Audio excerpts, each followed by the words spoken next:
Particularly, I always say that, October to almost all the way up to February is a very busy time and a perfect opportunity for the doctors coming from overseas to get their first job. It's wise to learn from your mistakes, but I think it's wiser to learn from other people's experiences and mistakes. Now, today I'm going to talk about the specific challenges IMG face when trying to secure their first medical job in a hospital setting.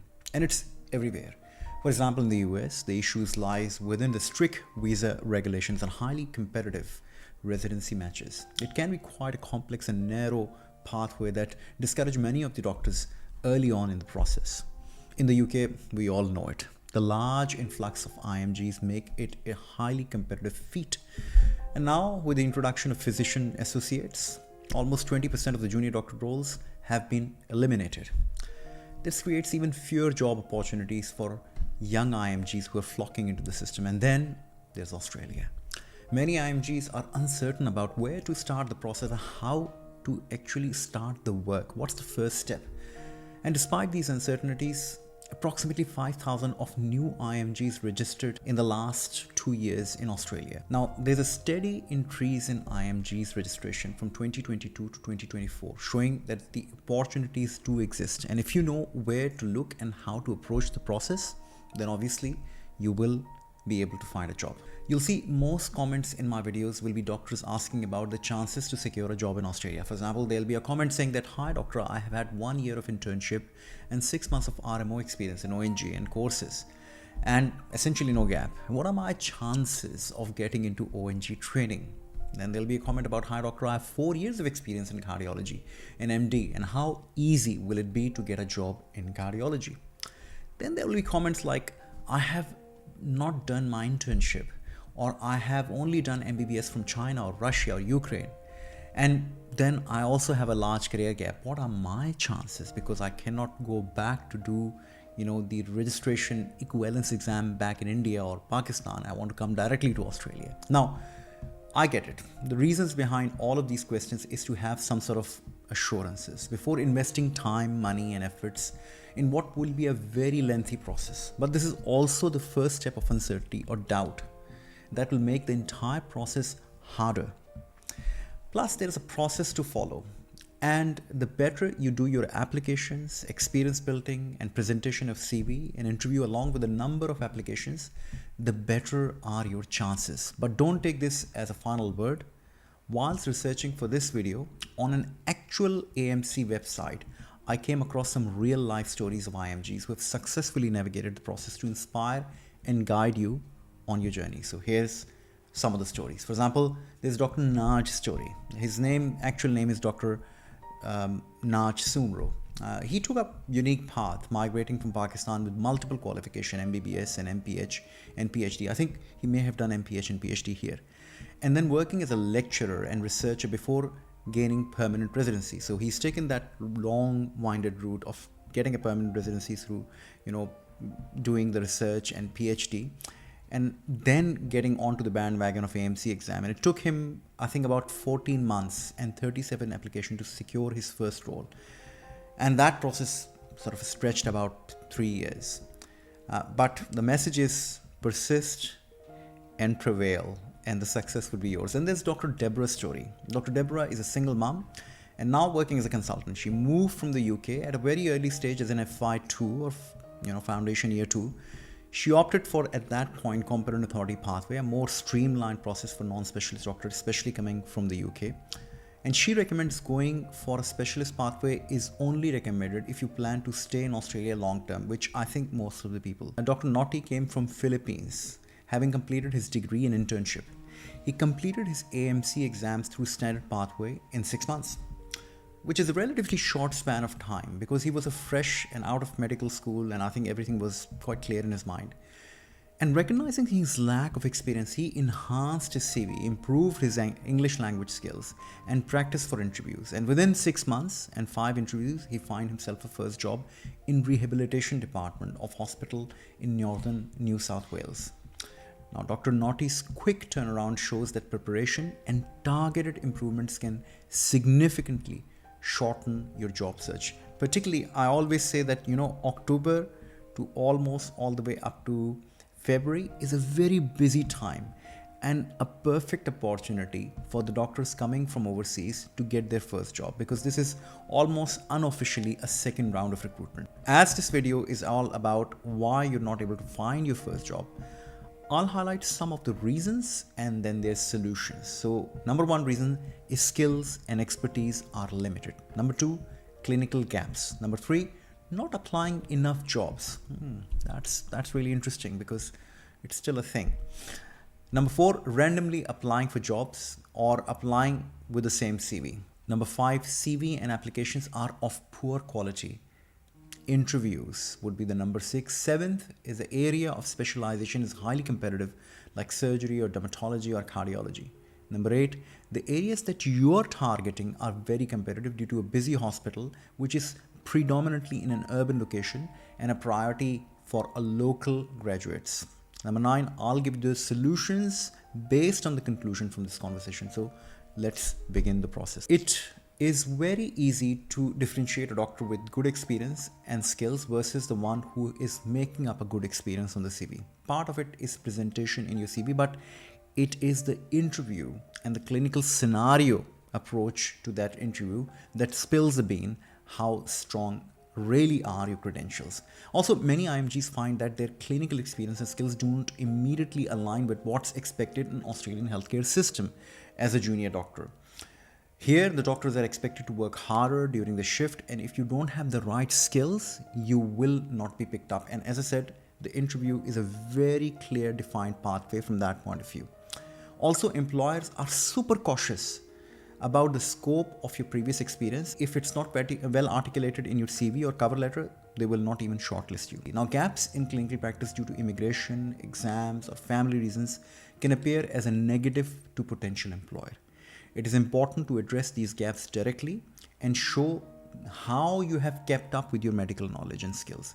Hence, I say gaps are your problems, not your employer's problem, because they have got multiple applications and they will always pick a one which the gaps are substantiated, the gaps are filled with or compensated by doing a recency.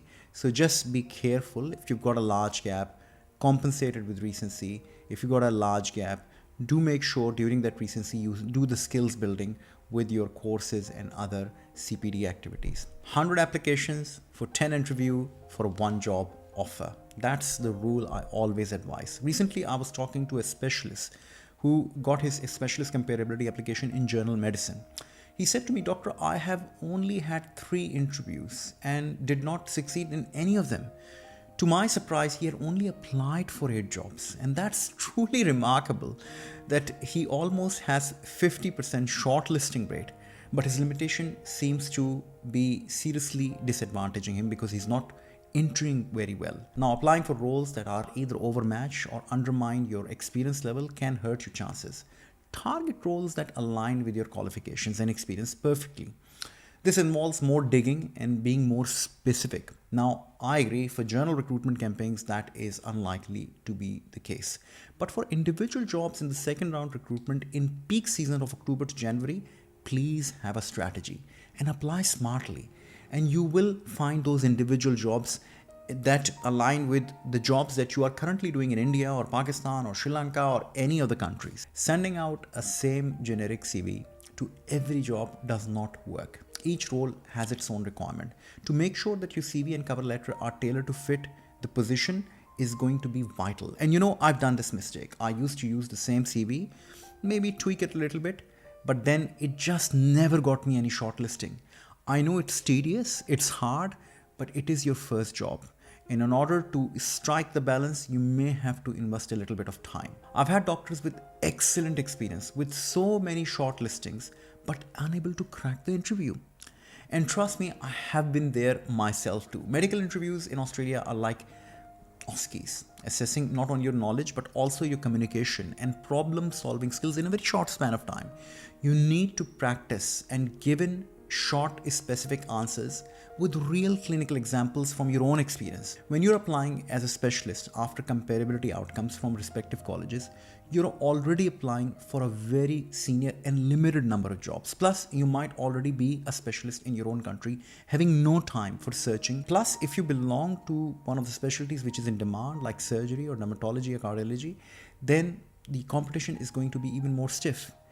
If you're targeting these areas, please be prepared for a longer and tougher process. And there's also a time validity of your comparability outcome. I normally advise that these doctors to apply every job, CMA job, registrar job, unaccredited job, accredited job, advanced training position. Plus, also consider doing AMC 1. It is a strategy which I've seen many of the specialists utilizing to their own advantage. And AMC is pretty much based on the final year subjects. Even if you're working as a general medical consultant or emergency consultant or cardiologist, AMC is not going to be that difficult. I'm only talking about AMC Part 1 exam. Major metropolitan hospitals prefer hiring local graduates who are familiar with the Australian health system. Rural or regional hospitals, however, have a greater demand for IMGs, offering a better chance of employment. So what are the solutions based on this? I would say quality and quantity matter. Don't make the mistake I did early on, sending on generic CVs for all jobs.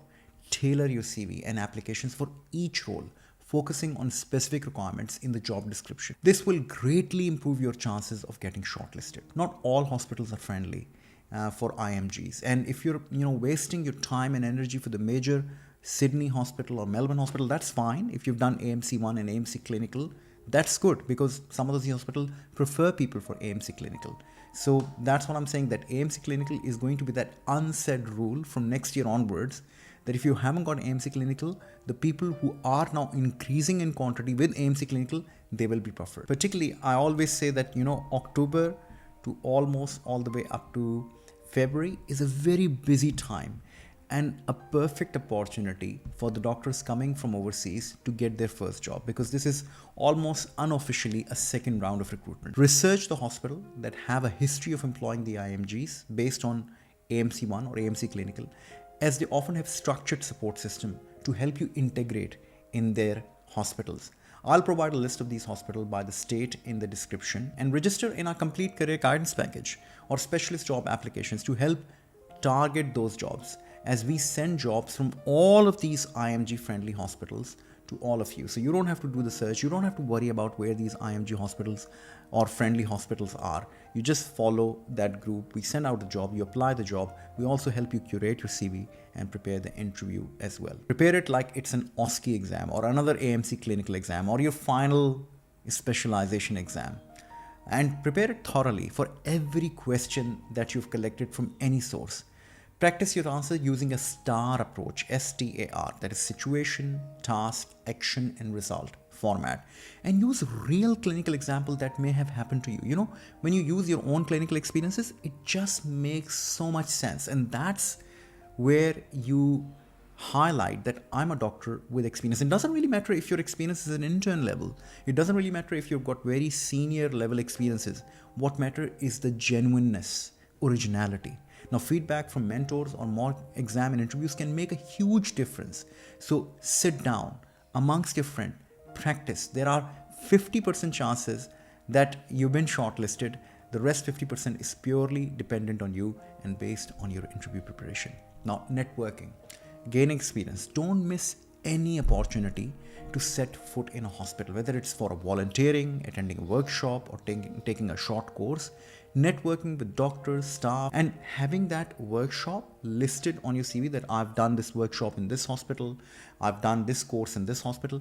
It just shows that you're getting out of your home and you're making efforts to closely experience how things are done in the hospital. The same strategy would work for any job. These are just some of the challenges and the solution that are presented that IMGs face on daily basis when trying to find their first job in Australia. Remember, it's always about the first job, which is the toughest.